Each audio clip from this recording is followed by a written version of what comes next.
बच्चों, welcome back to my YouTube channel learning student. स्वागत है आप सभी लोग का हमारे स्टूडेंट चैनल पे।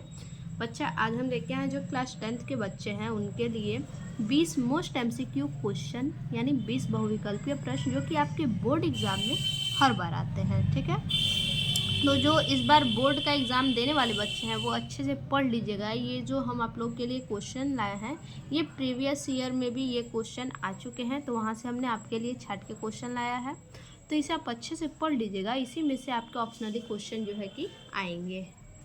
देखिए, पहला क्वेश्चन है हमारा, शुक्ल युग के लेखक नहीं है। इनमें से कौन शुक्ल युग का लेखक नहीं है? जयशंकर प्रसाद, प्रेमचंद, रामचंद्र शुक्ल, भारतेंदु हरिश्चंद्र। तो इनमें से जो शुक्ल युग के लेखक नहीं हैं वो हैं भारतेंदु हरिश्चंद्र, क्योंकि भारतेंदु हरिश्चंद्र जो है वो भारतेंदु युग के लेखक हैं। तो ऑप्शन चौथा हमारा सही होगा। ठीक, अब दूसरा है, पूस की रात कहानी के लेखक हैं। पूस की रात जो कहानी है इसके लेखक कौन हैं? जयशंकर प्रसाद, प्रेमचंद्र, सुदर्शन, यशपाल। तो पूस की रात जो कहानी है उसके लेखक प्रेमचंद्र जी हैं। ऑप्शन दूसरा हमारा सही होगा। उसके बाद तीसरा है क्वेश्चन, सिंदूर की होली के नाटककार हैं। जो सिंदूर की होली नाटक है उसके नाटककार कौन हैं? जयशंकर प्रसाद, रामकुमार वर्मा, लक्ष्मी नारायण मिश्र, हरिकृष्ण प्रेमी। तो सिंदूर की होली जो नाटक है उसके जो रचनाकार हैं वो हैं लक्ष्मी नारायण मिश्र। ऑप्शन तीसरा हमारा सही होगा। ठीक है, उसके बाद देखिए आगे है, रूस में 25 मास यात्रा वृत्त के लेखक हैं। रूस में 25 मास जो यात्रा वृत्त है उसके लेखक कौन है? डॉक्टर नगेंद्र, रामवृक्ष बेनीपुरी, प्रभाकर माचवे, राहुल सांकृत्यायन। तो इस यात्रा वृत्त के जो लेखक हैं वो हैं राहुल सांकृत्यायन। ऑप्शन चौथा हमारा सही होगा। उसके बाद अगला है, माटी हो गई सोना। माटी हो गई सोना संस्मरण के लेखक हैं। इसके लेखक कौन हैं? कन्हैयालाल मिश्र, देवेंद्र सत्यार्थी, माखनलाल चतुर्वेदी, रामवृक्ष बेनीपुरी। तो इस संस्मरण के जो माटी हो गई सोना संस्मरण है इसके जो लेखक हैं वो हैं कन्हैयालाल मिश्र। ऑप्शन पहला हमारा सही होगा।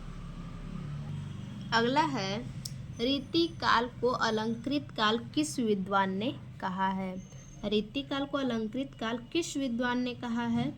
विश्वनाथ प्रसाद मिश्र ने, मिश्र बंधुओं ने, रामचंद्र शुक्ल ने या फिर जॉर्ज ग्रियर्सन ने। तो रीतिकाल को अलंकृत काल कहने वाले जो विद्वान हैं वो हैं मिश्र बंधुओं ने। ऑप्शन दूसरा हमारा सही होगा।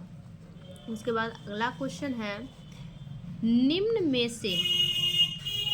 में से कौन सी कृति रीतिकालीन कवि देव की नहीं है? कौन सी कृति जो है कि रीतिकालीन कवि देव की नहीं है?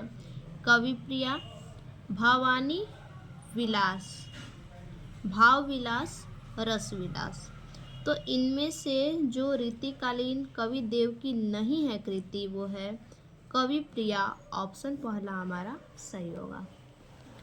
अगला है, भारतेंदु युग।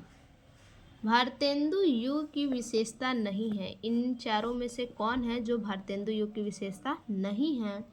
राष्ट्रीयता की भावना, अंग्रेजी शिक्षा विरोध, सामाजिक चेतना का विकास, काव्य भाषा। तो इसमें से जो भारतेंदु युग की विशेषता नहीं है वो है राष्ट्रीयता की भावना। ऑप्शन पहला हमारा सही होगा। आगे अगला क्वेश्चन है, 1943 ईस्वी में प्रकाशित तार सप्तक का संपादक किसने किया? 1943 ईस्वी में जो तार सप्तक प्रकाशित हुआ उसके संपादक कौन है? रामविलास शर्मा, अज्ञेय, प्रभाकर माचवे, गिरजा कुमार माथुर। तो इनमें से जो संपादक हैं तार सप्तक के वो हैं अज्ञेय जी ऑप्शन दूसरा हमारा सही होगा। अगला क्वेश्चन है, राम की शक्ति पूजा किसकी रचना है? ठीक, राम की शक्ति पूजा ये जो रचना है वो किसकी रचना है?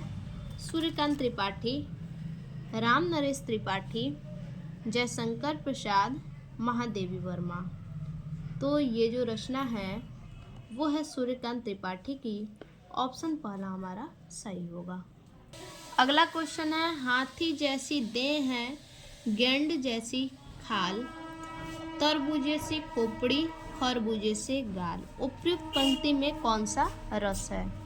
तो इसमें कौन सा रस है? वीर रस, करुण रस, हास्य रस, श्रृंगार रस। तो इसमें जो रस है वो है हास्य रस। ऑप्शन तीसरा हमारा सही होगा। उसके बाद अगला है, उस काल मारे क्रोध के तन कांपने उसका लगा, मानो हवा के वेग से सोता हुआ सागर जगा। उपयुक्त रेखांकित पंक्ति में कौन सा अलंकार है? ठीक, इसमें कौन सा अलंकार है जो ये रेखांकित शब्द है? मानो हवा के वेग से सोता हुआ सागर जगा। इसमें कौन सा अलंकार है? उपमा अलंकार, उत्प्रेक्षा अलंकार, रूपक अलंकार, श्लेष अलंकार। इसमें उत्प्रेक्षा अलंकार है। ऑप्शन दूसरा हमारा सही होगा। उसके बाद अगला है, जो सुमिरस सीधी होई गणनायक करिवर बदन, करहूँ अनुग्रह सोए बुद्धि राशि शुभ गुण सदन। उपयुक्त पंक्ति में प्रयुक्त छंद है। इनमें से कौन सा छंद इसमें प्रयुक्त है? सोठा छंद है, दोहा छंद है, रोला छंद है या फिर कुंडलिया छंद है? तो इसमें जो छंद है वो है सोठा छंद। ऑप्शन पहला हमारा सही है। अगला क्वेश्चन है, निम्नलिखित में से किस शब्द में अनु उपसर्ग का प्रयोग नहीं हुआ है? अनुकरण, अनुतीर्ण, अनुशासन, अनुवाद। तो देखिए इसमें कौन सा ऐसा शब्द है जिसमें अनु उपसर्ग का उपयोग नहीं हुआ है? अनुकरण में अनु शब्द का उपयोग हुआ है, अनुशासन में भी हुआ है, अनुवाद में भी हुआ है, और अनुतीर्ण, तो अनुतीर्ण में नहीं हुआ है। ऑप्शन दूसरा हमारा सही होगा। अगला है, नीलकंठ समस्त पद में प्रयुक्त समास है। द्वंद्व, बहुव्रीहि, द्विगु, अव्ययी भाव। नीलकंठ जो प्रयुक्त समास है वो है बहुव्रीहि समास। ऑप्शन दूसरा हमारा सही होगा। अगला है, बादल का पर्यायवाची शब्द नहीं है।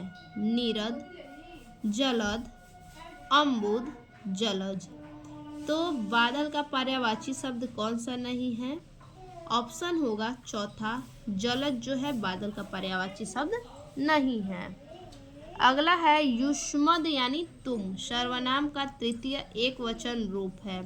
युष्मद सर्वनाम जो है इसका तृतीय एकवचन रूप क्या है? त्वम, युवाम, त्वत्, त्वया, तुभ्यम। तो इसमें से जो तृतीय एकवचन है वो है त्वया। ऑप्शन तीसरा हमारा सही होगा। अगला है, आंधी आई और हम घर भागने लगे। इस वाक्य का प्रकार बताइए। सरल वाक्य, मिश्र वाक्य, संयुक्त वाक्य, इनमें से कोई नहीं। तो इसमें जो वाक्य है, ये जो वाक्य है आंधी आई हम घर भागने लगे, मिश्र वाक्य है। ऑप्शन दूसरा हमारा सही होगा। अगला है क्वेश्चन, महात्मा बुद्ध ने विश्व को शांति का संदेश दिया। इस वाक्य का वाच्य बताइए। इस वाक्य में कौन सा वाच्य है? कर्तव्यवाच्य, कर्तवाच्य, कर्मवाच्य, भाववाच्य, इनमें से कोई नहीं। तो महात्मा बुद्ध ने विश्व को शांति का संदेश दिया, ये कर्तवाच्य है। ऑप्शन पहला हमारा सही होगा। अब आखिरी क्वेश्चन है जो हमारा वो है, वह अचानक चला गया। वाक्य में प्रयुक्त अचानक पद का व्याकरण परिचय है। संज्ञा, सर्वनाम, क्रिया विशेषण, क्रिया। तो वह अचानक चला गया, इस वाक्य में जो अचानक पद है इसमें व्याकरण परिचय है क्रिया विशेषण। अचानक जो है ये क्रिया विशेषण है। ऑप्शन तीसरा हमारा सही है। फिर से मिलते हैं ऐसे एक और नए वीडियो में, तब तक के लिए धन्यवाद।